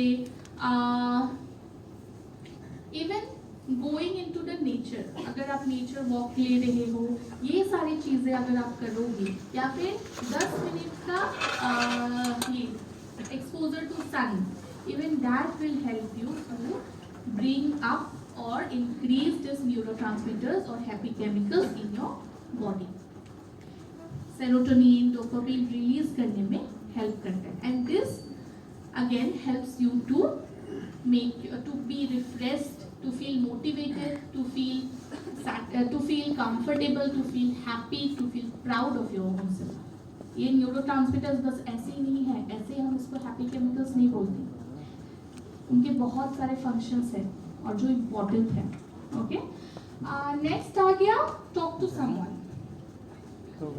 एक अच्छा दोस्त, एक ऐसा क्लोज इंसान होना हमारी लाइफ में बहुत ज़रूरी है. अगर नहीं है then journal, write down. Journal is very important. कोई इमोशन ट्रैकिंग ऐप रख सकते हो, या फिर go and talk to a mental health professional. बहुत बार ये गलतफहमी हमारे अंदर रहती है कि मेंटल हेल्थ प्रोफेशनल, साइकोलॉजिस्ट या काउंसलर के साथ तभी हम मिल सकते हैं जब हमारी लाइफ में कुछ बड़ा प्रॉब्लम हो. तो नहीं, you can go and talk to mental health professional. अगर लाइफ में छोटी मोटी इश्यूज भी हो रहे हैं तो बहुत बार हम सोचते हैं हम खुद ही कर लेंगे, क्या है इसके लिए ज़रूरत है. नहीं कर पाते ना, नहीं कर पाते. सो they will give you.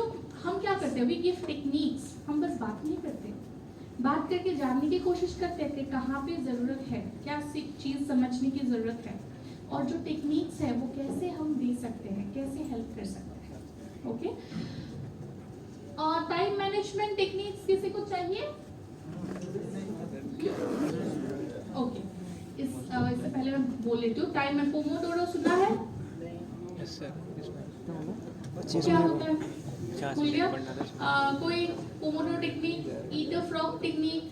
Okay, अभी देखो, एक होता है पोमोडोरो टेक्निक, वो होता है 25 मिनट्स पढ़ना, 5 मिनट्स ब्रेक. ओके, ये टेक्निक हेल्पफुल है उनके लिए जो कंसिस्टेंसी मेंटेन नहीं कर सकते, जिनको हर 5 मिनट में फ़ोन देखना होता है, तो उनके लिए ये टेक्निक बहुत इंपॉर्टेंट है. आप अपने फ़ोन में फॉरेस्ट और पोमोडोरो, ये 2 एप्स है, वो इंस्टॉल कर सकते हो. That will help you to keep your phone away. ठीक है, 25 मिनट्स टाइमर सेट होता है, उस 25 मिनट्स में आप बस पढ़ोगे. देन 5 मिनट्स ब्रेक, और उस ब्रेक में आप कुछ भी करो, मतलब वॉशरूम जाओ, फोन देखो, किसी से बात करो. बट 5 मिनट होते ही अलार्म बजेगा और आपको आके स्ट्रिक्टली, लेकिन हाँ खुद के साथ स्ट्रिक्ट होना बहुत ज़रूरी है, स्ट्रिक्टली आपको आके अपने टेबल पे बैठ के फिर से वही साइकिल स्टार्ट करना है. फिर से 25 minutes and 5 minutes, 25 minutes and 5 minutes.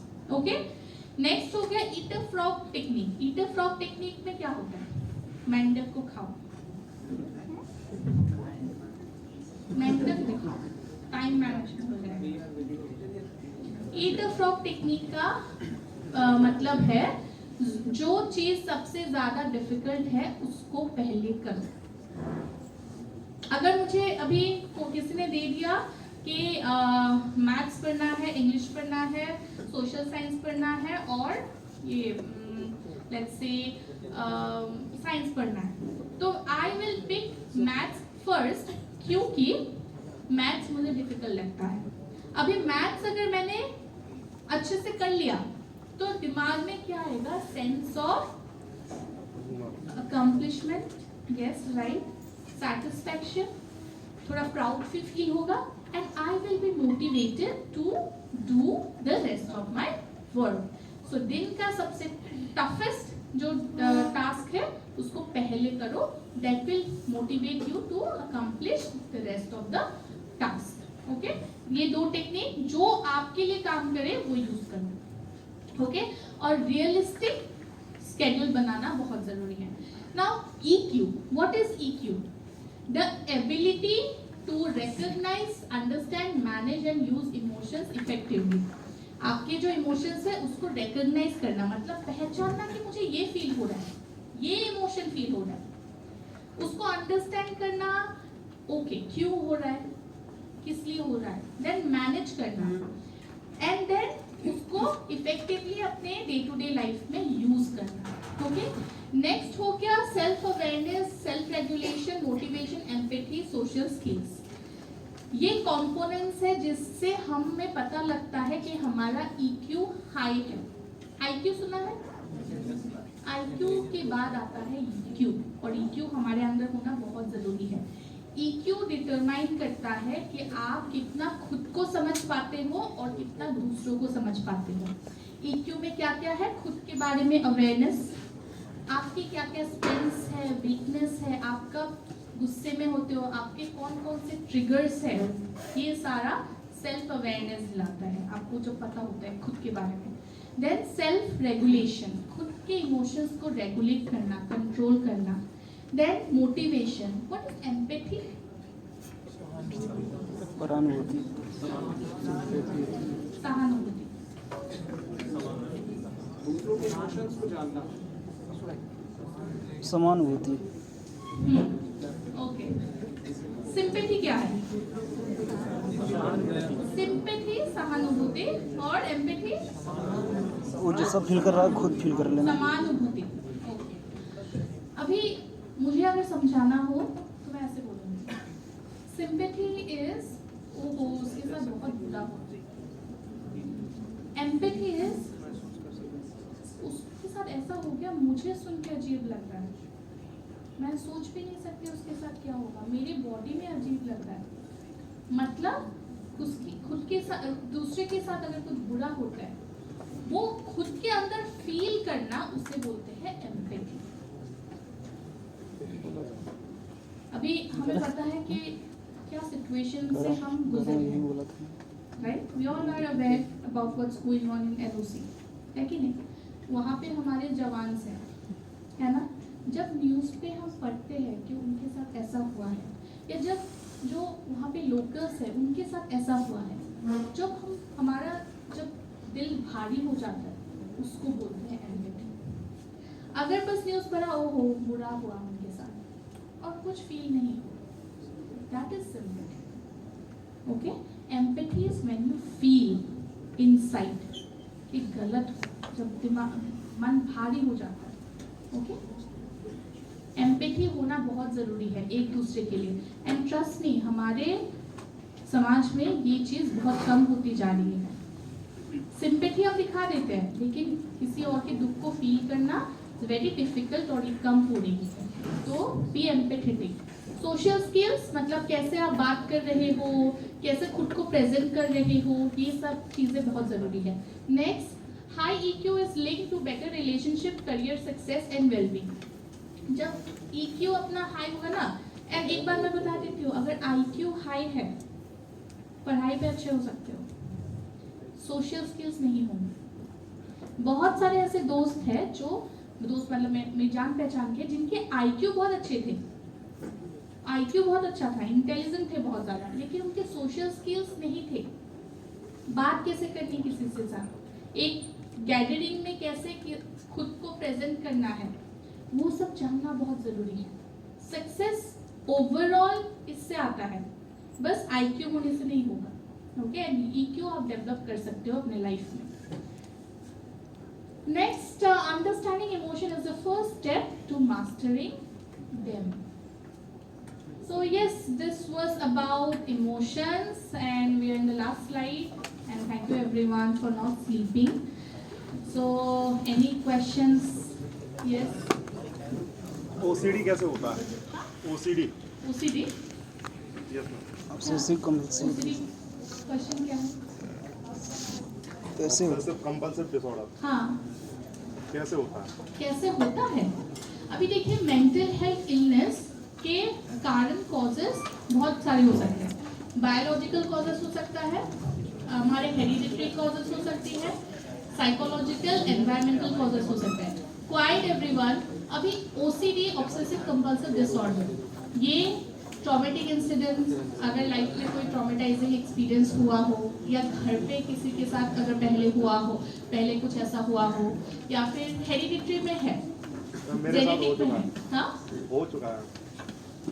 आप ओसीडी डायग्नोस हुआ है, ओसीडी ऑब्सेसिव कंपल्सिव डिसऑर्डर हो हाँ, चुका है। डायग्नोसिस है, अब मैं इतना नहीं जानता मैं। एग्जैक्टली। तो मैं यहाँ पे एक बात बता देती हूँ, सुनो, when it comes to OCD, depression, anxiety, बहुत डिप्रेशन में बार, चला गया था काफी।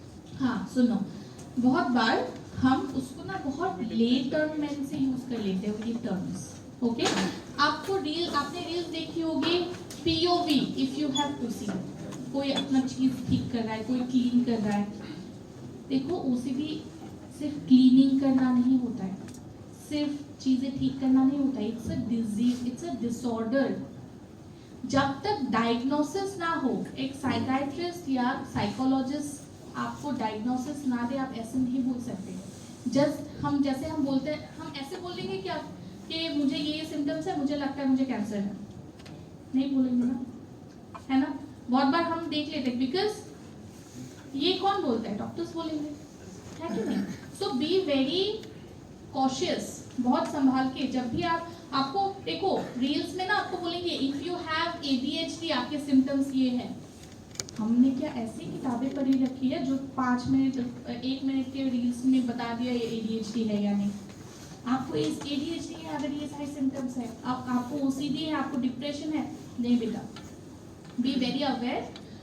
अगर आपको डाउट है कि मुझे ADHD है क्या, attention deficit hyper active disorder, अगर मुझे ये है क्या, तो मुझे क्या करना चाहिए, किसी के जाके, हाँ, किसी को मिल के, मेंटल हेल्थ प्रोफेशनल से मिल के मुझे उसके बारे में जानना है, ठीक है। किसी को हो सकता है कि बहुत लोग बोल देते हैं मैं तो डिप्रेशन में चला गया। डिप्रेशन एक डिसऑर्डर है, उसके हमारे पास मैनुअल्स होते हैं, उस मैनुअल के डायग्नोस्टिक क्राइटेरिया से, उस क्राइटेरिया के बेसिस पे एक इंसान डायग्नोसिस देता है, एक professional mental health expert diagnosis देते हैं। ऐसे ही सैड रहना इज नॉट डिप्रेशन, ओके। सो जब भी अगर डाउट हो कि आपको ये है क्या, पहले जाके किसी से बात करो, प्रोफेशनल से बात करो, दिखाओ। Do not go to the Google और ChatGPT या कहीं पे और डायग्नोसिस। हाँ, मैंने गूगल का यूज कर लिया था, मुझे पता ही नहीं था मुझे। मेरा गूगल अभी मैं कहूँगी ना हेडेक हो रहा है, ये हो रहा है, माइग्रेन नहीं बोलेगा, ब्रेन ट्यूमर बोलेगा मुझे। क्या हुआ था, मुझे पता ही नहीं था मुझे OCD है कि मैं रियल में ऐसा ही हूँ। पता पड़ा नहीं ये OCD है, मैं रियल में ऐसा नहीं हूँ। तो फिर मैंने घर वालों को बताया नहीं, तो अलग ही टाइप की OCD हो गई थी। तो OCD के अंदर जितने सिम्टम थे सब आ गए थे मुझ में। देखो मैं बोल रही हूँ, do not use the term, use ऐसे मत करो, ठीक है। जैसे कि हम ऐसे मैं अगर यहाँ पे डालूंगी ये मेरे सिम्टम्स है, मुझे बहुत कुछ बोल देंगे, आपको कैंसर भी हो सकता है, ये भी हो सकता है, वो भी हो सकता है, राइट। सो अगर डाउट है तो the best person is to go to a mental health professional. मैंने नेगेटिव इफेक्ट पढ़ लिए उसके दवा के OCD के, तो मैं और चला गया उसमें। सुनो, दिखाओ, अगर आपको लगता है तो आप किसी से बात करो। मैं डॉक्टर के पास गया आगरा, साइकियाट्रिस्ट के पास, तो मैंने कहा डॉक्टर साहब पागल कर दो मुझे, पर दिमाग से सही कर दो। तो उन्होंने कहा तुम्हारी जो OCD है, मैंने कहा थेरेपी से सही हो जाती हैं। तो उन्होंने कहा थेरेपी काम नहीं करेगी, अब तुम्हारा ऑपरेशन होगा। मतलब ऑपरेशन का मतलब उन्होंने तुम्हें मतलब प्रॉपर दवा मिलेगी, थेरेपी से काम नहीं चलेगा। मतलब काफ़ी ज़्यादा डिप्रेशन में चला गया। देखो पहली बात तो हम ज़्यादातर ये सारे प्राइवेट पर्सनल इश्यूज हम ग्रुप में डिस्कस नहीं करते, ओके। दूसरी बात, अगर आपको किसी से सजेशंस एडवाइस मिला है तो आप उसको फॉलो कीजिए, यहाँ पे नहीं, ओके। आप इंडिविजुअली किससे बात कर सकते हो, ठीक है। और मैं सभी को बोलना चाहूँगी कि अगर कभी भी आपको ऐसा लगे कुछ हो तो go and seek therapy, seek help, okay. Help लेना कोई परिवार नहीं है। यस, ब्रेन रीडिंग का एक कॉन्सेप्ट होता है, नहीं, गलत है, मिथ है। सर ने भी हम लोगों को जब आपके टाइम बताया था कि ब्रेन रीडिंग की कुछ टिप्स होती हैं, उसी का यूज़ करके, और काफ़ी जैसे न्यूज़ चैनल्स वगैरह में भी ये सारी चीज़ें, सुहानी शाह जो ब्रेन रीडर, सर ने भी मतलब ऐसे हमारे कपड़े को बताया था कि टेलीपैथी जैसी चीज़ें होती हैं। देखो इसके बारे में मैं नहीं बोल सकती ज़्यादा, ठीक है, but we don't read minds, ठीक है, माइंड रीडिंग नहीं होता है, बट हाँ फेस रीडिंग बहुत चीज़ें लोग करते हैं, फेस रीडिंग होता है। When you talk about telepathy, ये बहुत ज़्यादा डिबेटेबल कॉन्सेप्ट है when it comes to telepathy. हम साइकोलॉजिस्ट क्या करते हैं, we study behaviour and experiences and mental processes, okay, behaviour study करना, जनरेशनल बिहेवियर, ट्रॉमा, एक्सपीरियंसेस, वो सब स्टडी करते हैं। We don't study mind, we don't जो पासवर्ड वगैरह क्रैक कर देते हैं ये सब नहीं देखते। पास वो जो माइंड रीडर्स होते हैं वो उनको ना मेंटलिस्ट बोलते हैं, उनके वो अलग है, it's not related to psychology. Psychology is the study of mind, okay, brain functions, ठीक है। एक और क्वेश्चन ये था कि अगर साइकोलॉजी वगैरह कुछ मतलब थोड़ा बहुत आर्टिकल वगैरह कुछ पढ़ लें, कोई साइट वगैरह है तो मतलब ऑथेंटिक इन्फॉर्मेशन, ऑथेंटिक अगर इन्फॉर्मेशन चाहिए वहाँ पे अभी दिमाग में नहीं आ रहा है, लेकिन साइट वर्ल्ड नाम का एक है जो यूट्यूब चैनल है, उनका ऑथेंटिक है।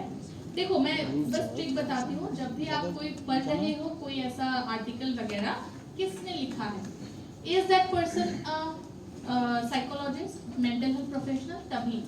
अगर कोई बोल रहा है मैं मेंटल हेल्थ एडवोकेट हूँ, ऐसा कोई कुछ नहीं होता। आजकल कुछ भी लोग पढ़ के कुछ भी बोल देते हैं, तो क्वालिफिकेशंस चेक करना किसने लिखा है। अगर मेंटल हेल्थ प्रोफेशनल है, क्वालिफिकेशंस है, जैसे कि मेरे है BA MA, मैंने मास्टर क्लिनिकल साइकोलॉजी में किया है, मैंने सर्टिफिकेट कोर्सेज किए हैं, I am a certified suicide prevention expert, तो ये सब मेरे है, मैंने सीखा है, ट्रेनिंग ली है, मेरी क्रेडिबिलिटीज ये है। अगर है तो उसके पर भी, ठीक है, यस, वो बहुत, हाँ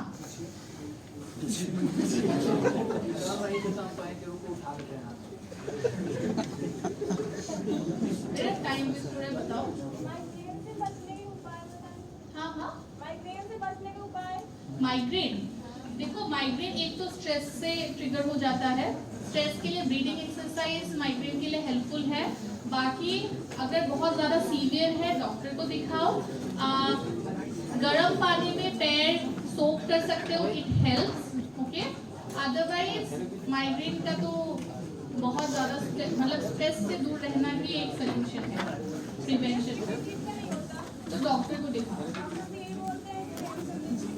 एग्जैक्टली, वो ब्रीदिंग एक्सरसाइज करो, बहुत ज़्यादा स्ट्रेसफुल, बहुत ज़्यादा सेंसिटिव हो तो उस पर काम करो, डॉक्टर को दिखाओ। अगर बहुत ज़्यादा माइग्रेन है तो देखो, अगर माइग्रेन नहीं है तो कुछ और हो सकता है, तो डॉक्टर को दिखाओ।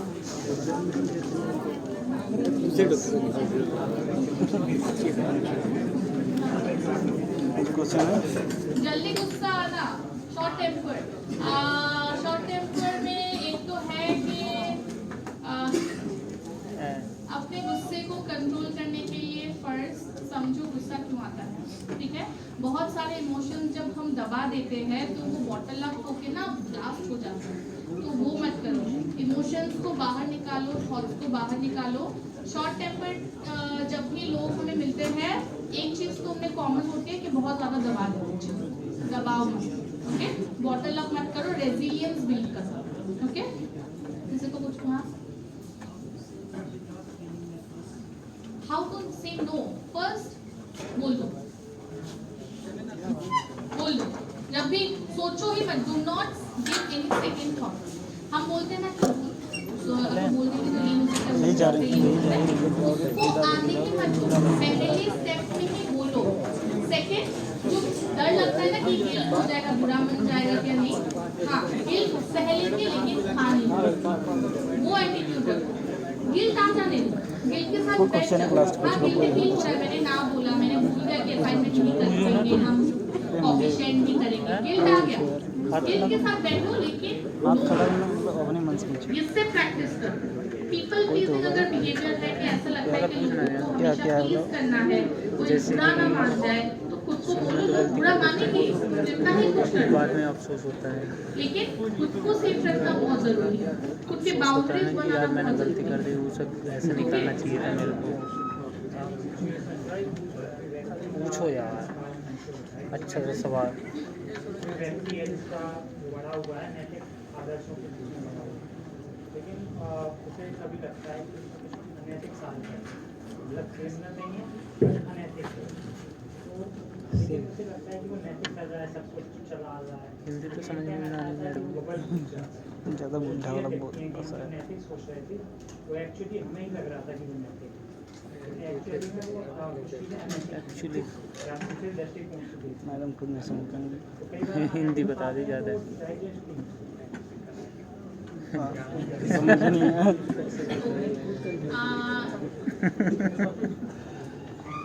देखो पहली बात मैं बिल्कुल ऑनेस्टली बताना चाहूँगी, प्रोसेस करने में मुझे थोड़ा टाइम लग रहा है बिकॉज बहुत ज़्यादा हाई लेवल की हिंदी तुमने मैंने कहा मैं हूँ असम से, मेरी हिंदी तो इधर उधर जाती रहती है, तुमने नैतिक अनैतिक इतना बोला ना, मैं समझ में आ गया मुझे। तो बहुत मतलब डिसिप्लिन में रहे हो है ना, लेकिन तुमको ऐसा लगा कि तुमने कुछ काम ऐसे किए हैं जो अच्छा नहीं था, राइट? बाकी सब यू कैन लीव अगर तुम्हें कहीं जाना है तो ओके। हाँ तो मैं बोल रही हूँ कि आपको लग गया कि आप जो आपने जो किया गलत किया, लेकिन फिर आपको पता चला कि वो गलत नहीं था। कुछ गलत किया बट मुझे लग रहा था कि हम नैतिक चलो यार, चलिए मैडम चलिए चलते हैं। हाँ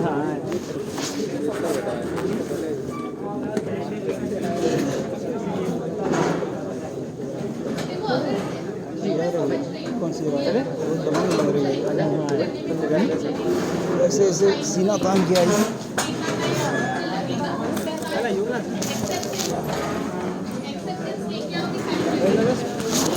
चलो चलो वो शुरू करके चल रही है, वो शुरू करके चल रही है।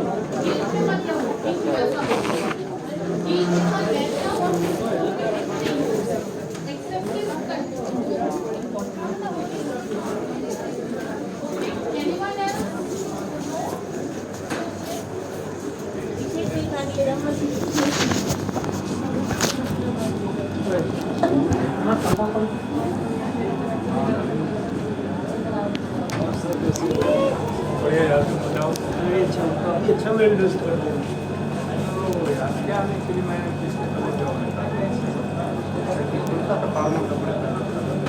आदत से हो गई।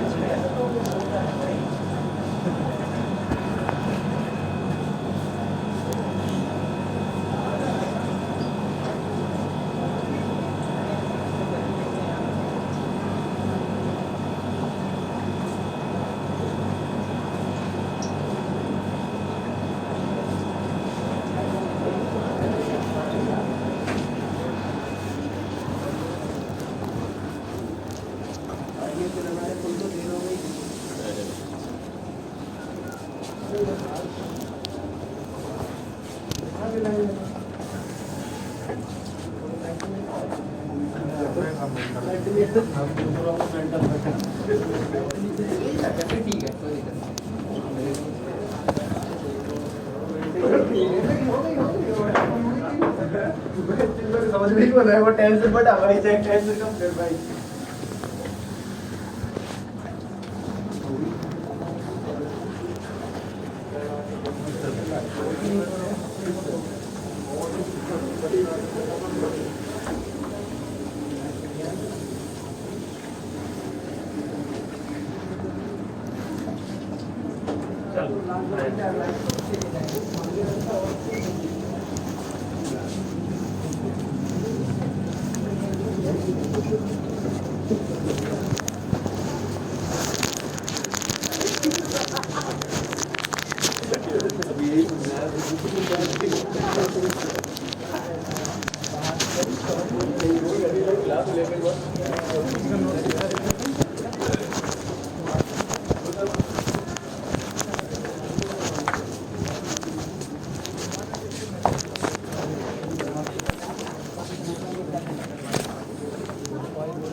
नोट्स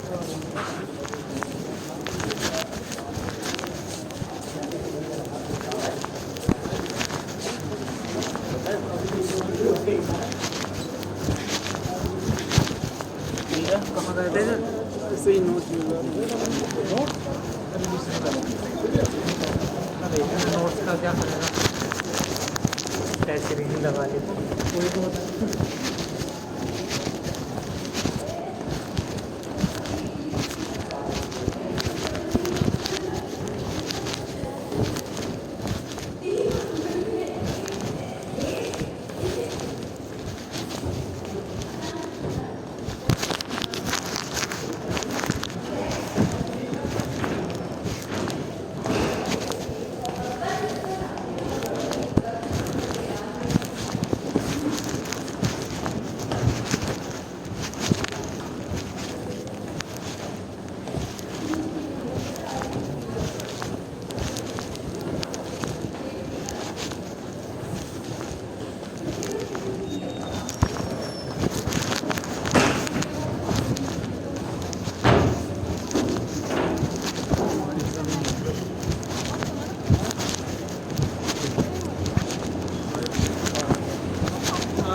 चल ठीक है।